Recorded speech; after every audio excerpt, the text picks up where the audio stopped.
We just got to get those guys on the ground. That's obviously disappointing in those moments. But again, it's about getting it out of our guys, whether that's going to come. Yeah, again, Shedeur had some really good moments in that football game.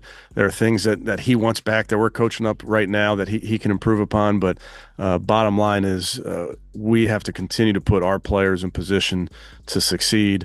Kevin Stefanski has finally spoken out about the drama involving Shedeur-Sanders and Jerry-Jeudy. In a no-nonsense statement, Stefanski made it clear that Jerry-Jeudy's outbursts towards Sanders were completely out of line. Despite some rough moments, Sanders has shown tremendous growth since his first start. On the other hand, it was Jeudy, not Sanders, who had failed to meet expectations. Stefanski wasn't holding back, calling out Jeudy for his lack of performance and expressing his disappointment in how things unfolded. Let's dive into what Stefanski had to say and break down the real story behind this controversy. Sure. Well, when you lose a guy like Malik, you don't replace him. Everybody's just got to step up. It's multiple guys that have to step up. Stefanski made it clear that despite the heated exchange between Jerry-Jeudy and Shedeur-Sanders, there's no question of replacing Sanders. He stressed that players like Shedeur are irreplaceable, and it's up to Jeudy and the rest of the offense to step up and support the young quarterback. Stefanski also pointed out that there's nothing to suggest Shedeur was at fault in the argument. In fact, he believes it was Jeudy who escalated the situation, making it more than it needed to be. The focus, according to Stefanski, should be on improving as a team and backing Sanders. When asked about the possibility of Shedeur-Sanders and Jerry-Jeudy playing together, Stefanski confirmed that he's actively working with both players to get them on the same page. He explained that Shedeur and Jeudy are attending meetings and working on route training together, ensuring they're fully aligned in their preparation and execution on the field. Stefanski was firm in his stance, stating there's no chance Shedeur will be replaced. He will continue to play, and it's up to Jeudy to adjust and adapt to the situation moving forward. Definitely being on the same page as an offense, and that comes in meetings and walkthroughs and understanding concepts and what we're trying to do and those type of things. And then time on task on the football field and practice and routes versus air and games. I think all of that adds up. Okay, thanks. The issue was never with Shedeur-Sanders' ability to throw the ball to Jeudy. In fact, Shedeur was frustrated with Jeudy's performance. He was playing at a high level, but players like Jeudy made it difficult for him to showcase his skills. Even when Shedeur was executing well, Jeudy's mistakes started to reflect poorly on him. Take the first play by the Browns, for example. Shedeur spotted an opening in the pocket and delivered a perfectly placed pass into the space. However, instead of running toward the ball, Jeudy slowed down, causing what should have been a solid completion to fall incomplete. Jeudy's underperformance had been a consistent problem for the Browns throughout the season. Even in the game against the Raiders, Shedeur maintained the same composure he had in previous games, but once again, Jeudy failed to deliver. Moving to his right, Shedeur drew the defenders in and saw Jeudy wide open downfield. He made a perfect deep throw, putting Jeudy in position for a clear path to the end zone. However, Jeudy lost focus and fumbled the ball, failing to convert on a crucial opportunity. The throw itself was flawless, showcasing Sanders' poise under pressure, but Jeudy couldn't make the most of it. Stefanski was absolutely right when he highlighted Shedeur-Sanders' strong performance against the 49ers.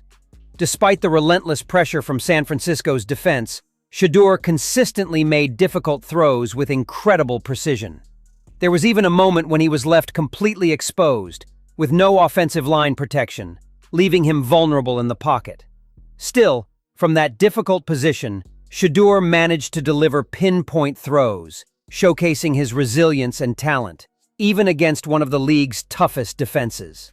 Let's break down one of those standout throws and appreciate just how impressive it was.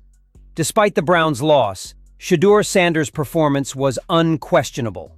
Under constant pressure from the 49ers, he made tough throws and demonstrated impressive poise. Stefanski, fully recognizing his talent and resilience, confirmed that Shedeur would remain the starter moving forward. He publicly backed Sanders, making it clear that the quarterback had earned the right to start, especially after dealing with Jerry-Jeudy's criticism. Although the Browns didn't win, Sanders' ability to perform under pressure was undeniable. and Stefanski gave him the recognition he deserved. His performance was the standout of the game, and Stefanski firmly stated that Shedeur would continue as the starter, no matter the outside opinions. Kevin, did you think that Shedeur built on his first start last week against the Raiders? Yeah, I'd have to look at it, Mary Kay. Obviously, he's battling like all of our guys are battling. I know there's plays he wants back, but we'll look at it. We'll correct it. Will you start him next week? Yes. Stefanski fully owned up to the red zone mistake, admitting that he should have trusted Shedeur-Sanders to make the crucial touchdown throw. He recognized that quarterbacks are the ones who should be relied on to make those pivotal passes, but the decision was made to go with Judkins instead. Stefanski realized that if Shedeur had been given that chance, the play could have resulted in a touchdown. He made it clear that the mistake wasn't on Sanders, but rather on the play call, and he planned to reassess that decision going forward. Stefanski's transparency made it clear that the fault was his, not Shedeur's. Well, it was fourth and inside of 1, I think. So it was inches. So, as you guys know, quarterback sneak's the most effective play in that situation. We did not execute. That's on me. We'll get it fixed. Shedeur-Sanders, on the other hand, highlighted that the team lacked confidence and that the plays they tried to execute were far from solid. The offense was unstable, and even though the responsibility to perform was clear, players like Jeudy didn't step up when it mattered most. Shedeur stressed the need for the team to come together during tough moments, but that didn't happen in this game. As a result, they fell short. His comments were a clear sign of his frustration with his teammates, as they failed to deliver when it counted. So it's about being more confident, whenever we are getting slow. It's about rallying the guys, and I didn't do a great job of that today. Rallying everybody together whenever things aren't going our way, and staying that. In conclusion, the future of the Browns' offense now largely rests on Jerry Jeudy's shoulders. Kevin Stefanski has made it abundantly clear that he has full confidence in Shedeur-Sanders as his starting quarterback.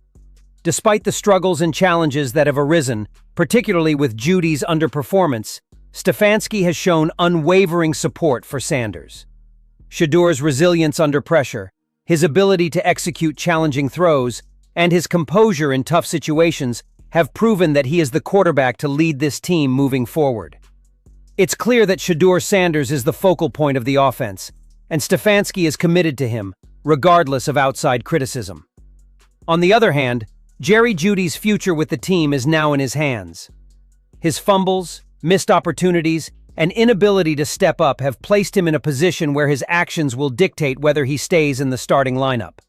Stefanski has called out Jeudy for his mistakes, but he's also given him the chance to redeem himself.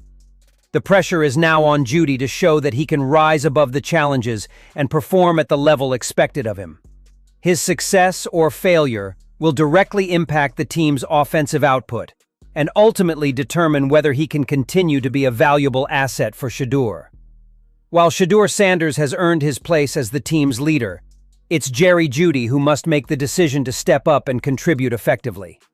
If Jeudy can adjust and focus, he may still play a significant role in the team's success. But if not, his future in Cleveland may be uncertain. Ultimately, this situation boils down to whether Jeudy is willing to step up and support the young quarterback in his pursuit of success.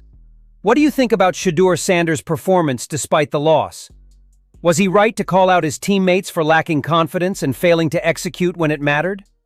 Do you believe Stefanski made the right call in sticking with Sanders? Or should he have given Jeudy or someone else a bigger role? Was the red zone mistake really on the play call? Or did Sanders deserve the chance to make that touchdown throw? How much responsibility do you think the team's overall performance falls on the quarterback versus the other players on the field? Let's hear your thoughts.